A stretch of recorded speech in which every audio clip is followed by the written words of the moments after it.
Welcome to the Black Entrepreneur Experience podcast, inside the business, buzz, and brilliance of Black entrepreneurs.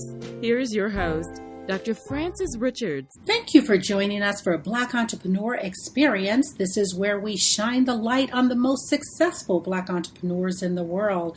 I'm your host, Dr. Frances Richards. Our guest today, Max Thuriere, started Enbois Originals in his college dorm at the University of South Florida. Enbois Originals offer only the highest quality wooden jewelry and accessories.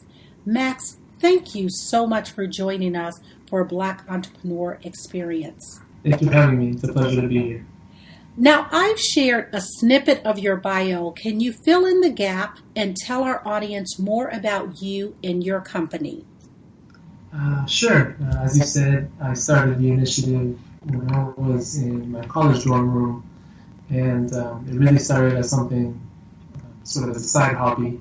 And when I saw an opportunity to make it profitable, I decided to turn it into a side business. And after graduating college, I decided to take a leap of faith and make it a full-time job. So tell me, what were you majoring in college? And is your major tied to your business? Not much at all. I studied biomedical sciences at the University of South Florida. My goal in college, which is, maybe still my goal today, was to go to medical school and pursue a career in medicine, either in holistic medicine or sports medicine. When I started the business, it really wasn't something that was planned. An opportunity just kind of fell on my lap, and it was something that I very much enjoyed, so I decided to pursue it. So I think that's what really made me make that switch from a degree in biomedical science to now having my own business. So how did you decide this was the business for you, and what was that aha moment, Max, that you knew it was going to be successful? I think it was really the response that I had via social media and the response that I had from my friends and student colleagues around me. As I said, I started when I was in college, and I started just solely with the wooden bracelets, which you can see on our website, enboisoriginals.com. And when I started making these very, very basic wooden beaded bracelets, and I just kind of found a theme. I said, well, why not just keep a wooden theme across more lines, more products, and give more of a message behind the product itself.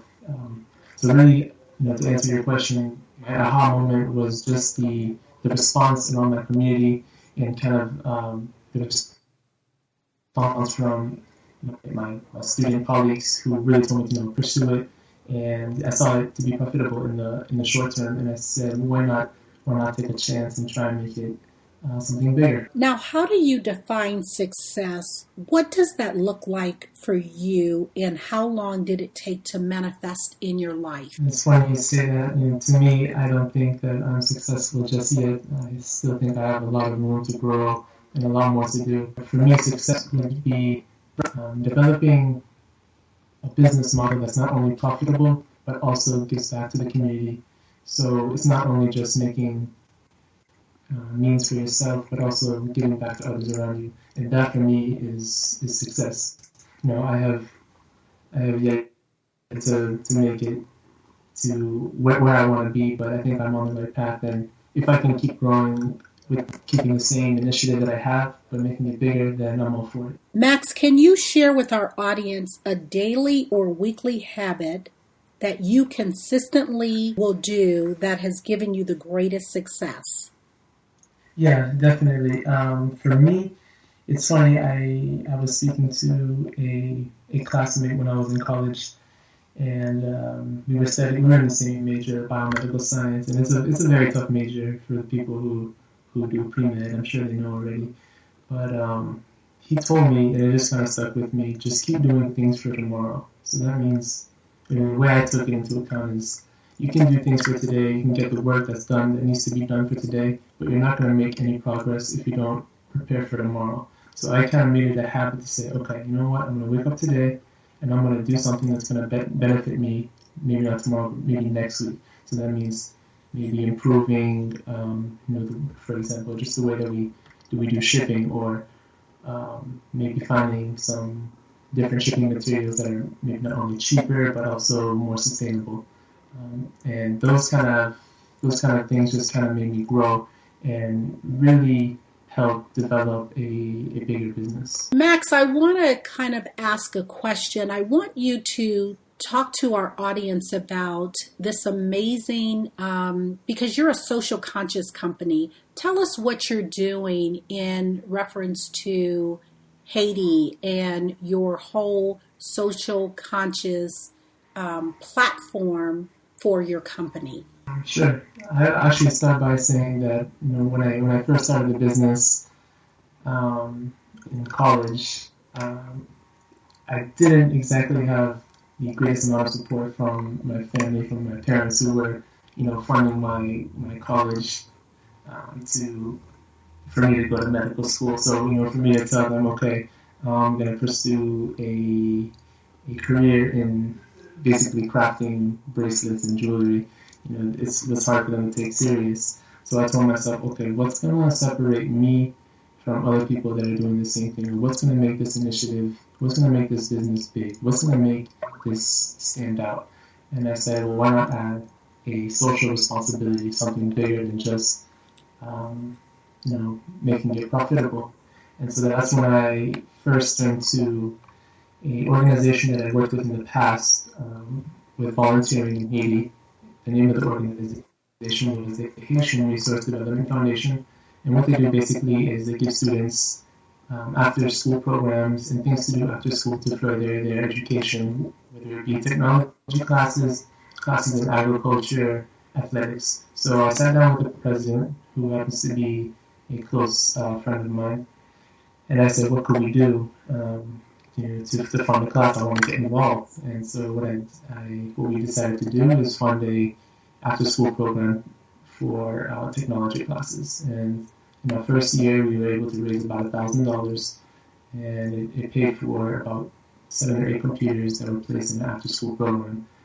After finishing that program with HRDF, I had a couple of months to kind of think about what's another initiative that would be more in line with my product. And since, as you said, all our products are made out of wood, I said, why not contribute to reforestation in Haiti, which is a big initiative now because of the fact that Haiti has been deforested very badly in the last 20, 30 years. So immediately I went online, and I found an organization in the south of Haiti, not too far from where I have relatives that are involved in reforestation. And once again, I contacted the president and I told him, how can I get involved? So it's really that kind of attitude to just go and, you're not sure really what's going to happen, but just make that phone call. Don't be scared to pick up the phone and just make a call. It's what's the worst that's going to happen? So yeah, like I said, I made the call and I said, all right, how can we plant more trees in Haiti?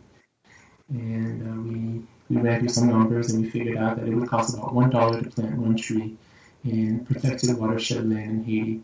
So what we're doing right now is with each purchase, whether it be a bracelet, a watch, a sunglass, we donate exactly $1 to the Haiti Tree Project. And what they do is they plant one tree and they nurse it for about its first 6 months, and then they plant it in deforested parts of Haiti. Well, thank you for that. So give us a timeline in reference to when you indicated starting your business. So 2 questions is going to be wrapped up in this particular question. So what was the time frame that you started your business? And you mentioned about your parents were not necessarily on board with you in reference to you going into the field of medicine and taking a detour into making jewelry. So tell us about that, and are they on board now? I think they've definitely seen the amount of growth that I've been able to make in the last 3 years. I established the company in 2015. Before that, I started the summer of 2014. That was just when I came up with the idea to sell the bracelets. So The time frame, I believe your question was when we started the initiative with the business. Right. So the time frame. So I believe you launched your business. Is it 2014 or 2015? I launched the business in March of 2015, and when I had already launched the business, the initiative was already associated with the company. So the initiative has always been there since conception. And so, and your parents are now on board with your business? Yeah, they definitely are supporting me. They've seen how far I've come, and they definitely have their approval. I definitely have their approval now of what I'm doing, and I'm really happy for that I was able to kind of make it something serious and not just a side hobby. Thank you for that. Awesome. What is one valuable lesson, Max, you wish you knew before starting your business? One valuable lesson, when you're starting a business, it's really important to just kind of keep track of every single cent that you spend and every single cent that you make. It sounds kind of silly, but it really goes a long way down to the down to the cents. So when I started probably my first year, I didn't exactly have a background in business. I just had a bit of common sense to kind of keep track here and there, but I really didn't take it very seriously until my second year in business. I was able to start an accounting software with QuickBooks and kind of keep track of all my expenses, and it really shows you, what part of your business requires more attention, where you can save some money, where you could be spending more money. So that definitely is a huge factor of my business, is just kind of keeping track of everything. And that, like I said, it's not something that really came natural to me, just because what I had was what I was good at is being creative and kind of crafting new pieces. I didn't really have that business savvy mind. So you talked about QuickBooks. What is a technology tool or a technology platform for you that is a must-have for you in managing your business day to day? Definitely QuickBooks, but in means of marketing and stuff like that, I would say social media. So for me, my biggest social media platforms that I use are Facebook and Instagram. I think it really depends on the product that you're selling. So that means if you have a different product, maybe those platforms aren't the best for you. But for me, I found Instagram and Facebook to be most successful, and that's also because I think I'm most familiar with them. I also use Twitter as well, but I definitely see the most sales generated from Facebook and Instagram. Thank you for that. And I had the opportunity to see your videos on YouTube, and it was very creative. So I like your YouTube videos, how you've incorporated that in your business. So thanks for that. Talk to a younger Max. What advice would you give to a younger you? The advice I would give would really just to stay positive, because there's a lot of days in entrepreneurship where you think that you just want to throw in the towel. And that's really what entrepreneurship is keeping that positive attitude and thinking that there's going to be better days ahead, because when you're starting a business, you're going to have good days and you're going to have bad days. That's just how it goes. You just got to stay positive and just got to look at the bigger picture sometimes. And the biggest part for me, what really had me with that driving force, was implementing the initiative. So I think that's one of the biggest factors for me that kept me positive and kept me going. Okay.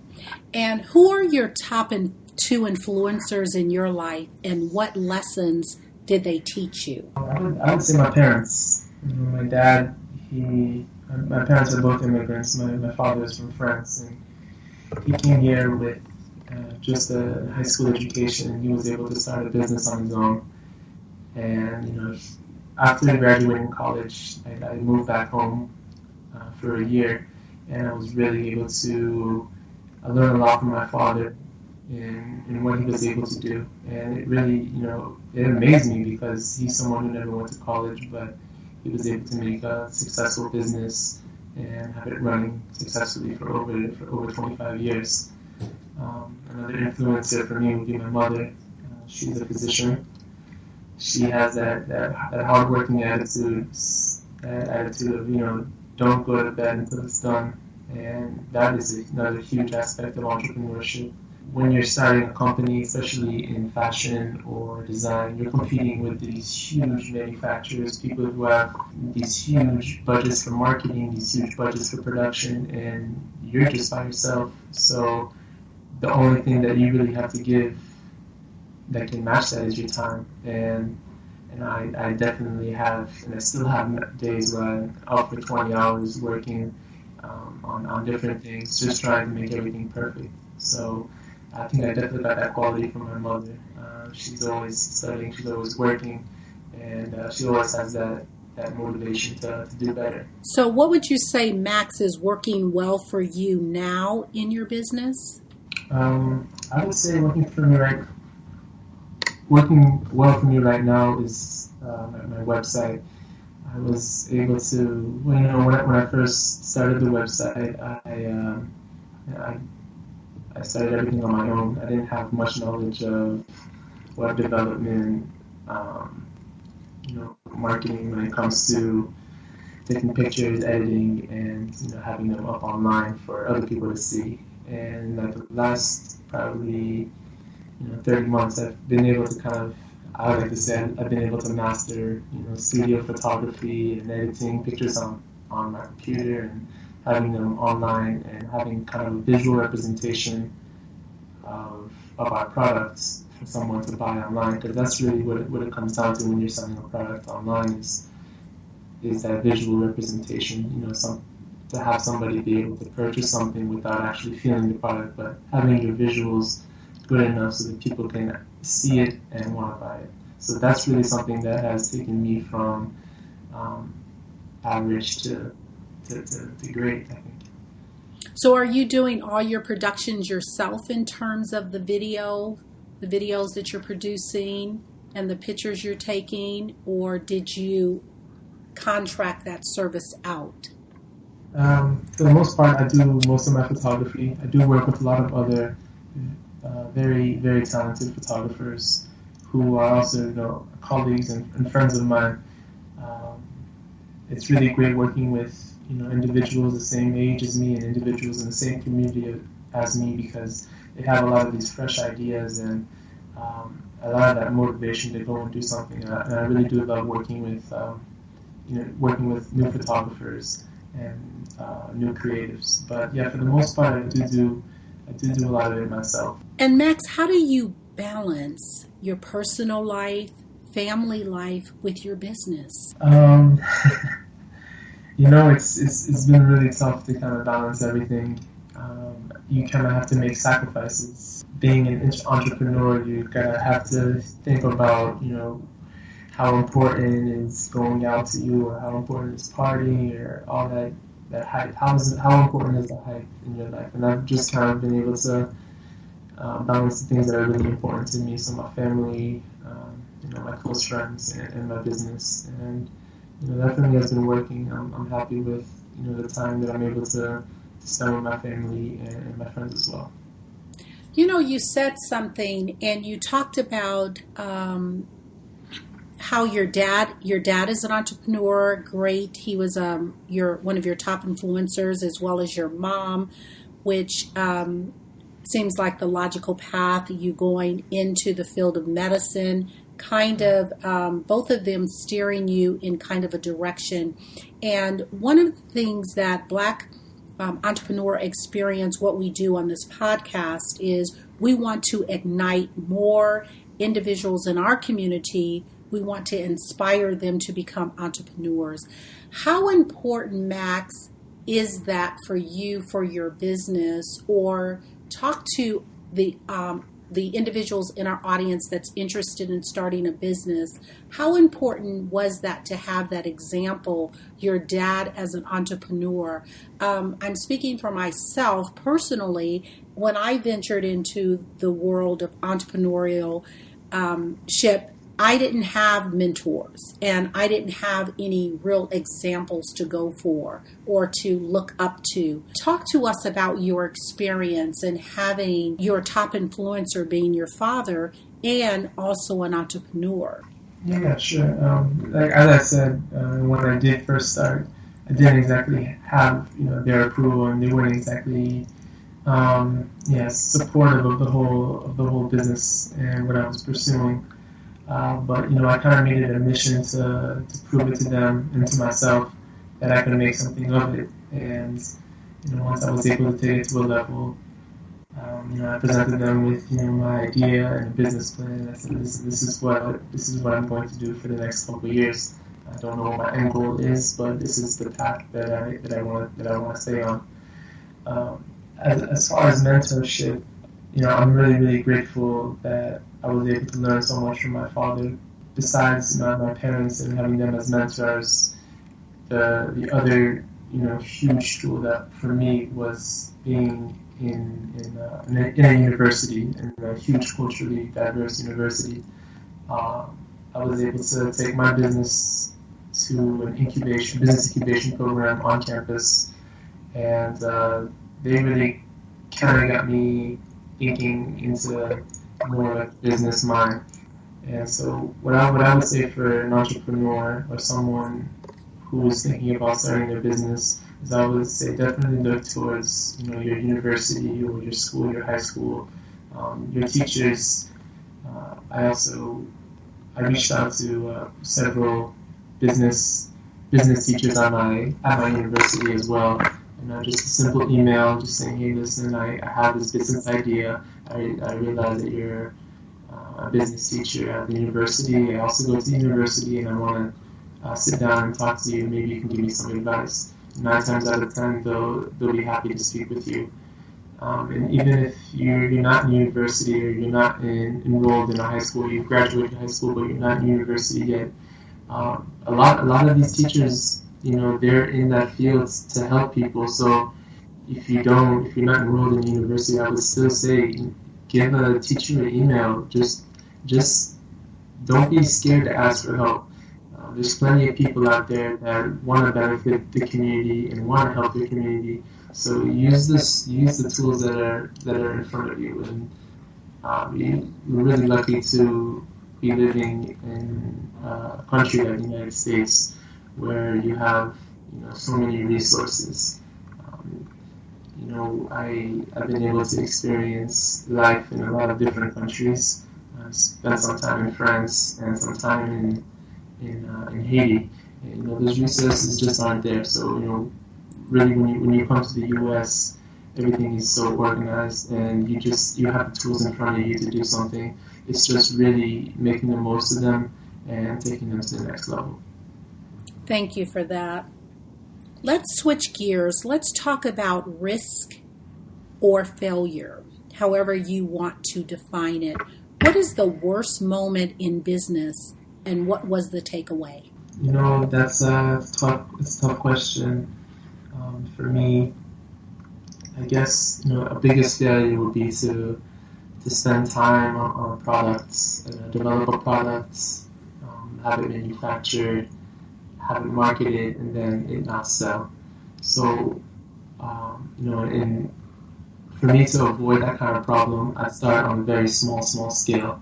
And that's the way a lot of small businesses do it, is, you just do a lot of product testing. So instead of going and having, say, 5,000 watches manufactured, you can start with like a sample and just get the audience's reaction and see what kind of works. And that for me has been working since day one, is not spending all my money at once, kind of saving up for something, testing the waters, and then when I see, okay, this might be a product that I think people will like, then launching some more funds into that project.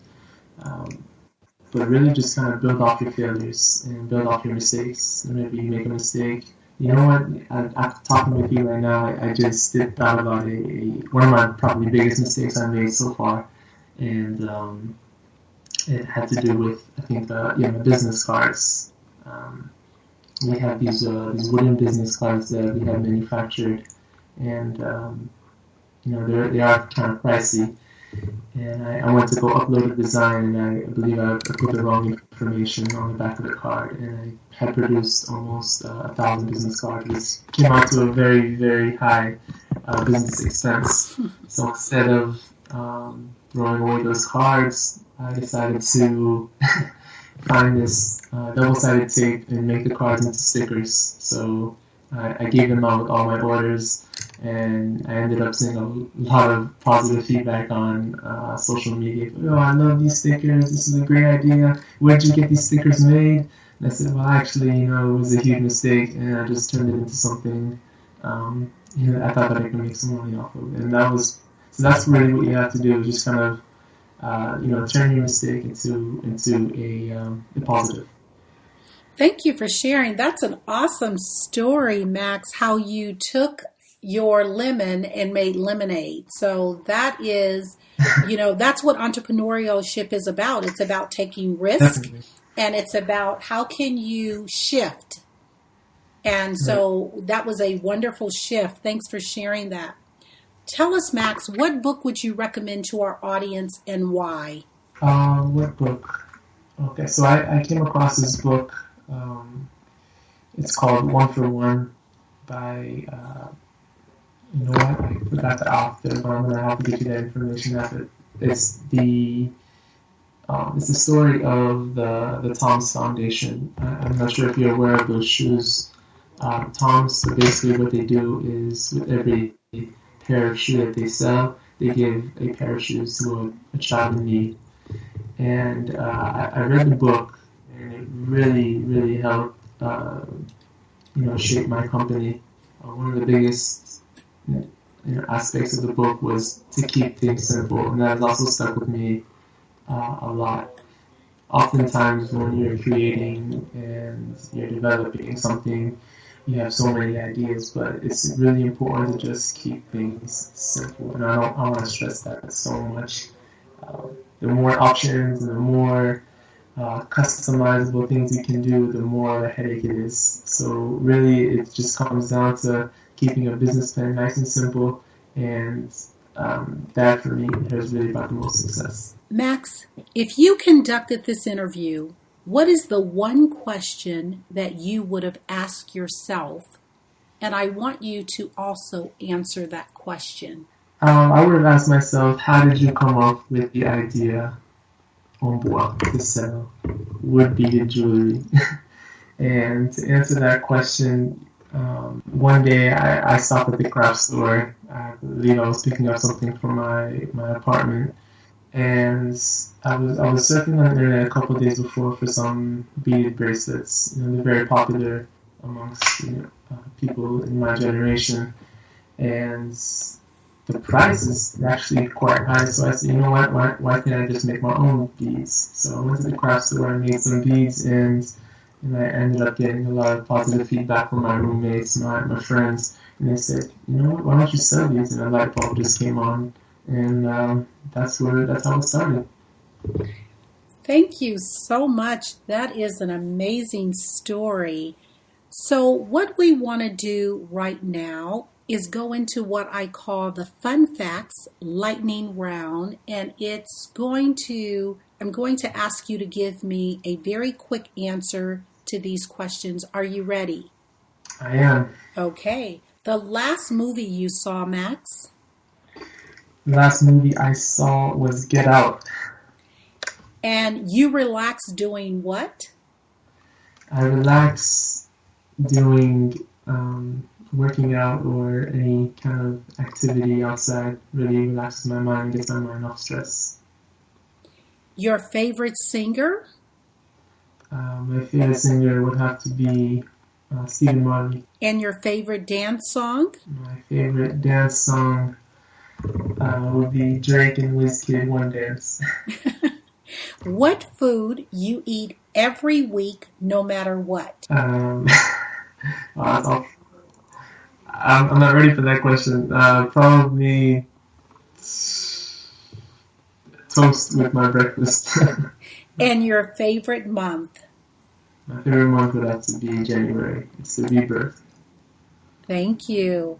Share with our audience a parting piece of guidance you want to offer. There's this quote that always sticks with me. It says, success is achieved when opportunity meets preparation. So always stay prepared, and one day that opportunity will present itself. And when that opportunity presents itself, you'll be successful.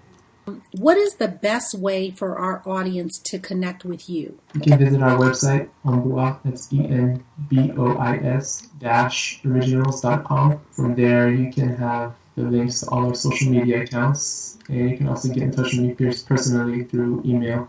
Max, thank you so much for joining us on Black Entrepreneur Experience, and we are so humbly honored by your presence and what you're doing socially in Haiti. So thank you so much for joining us.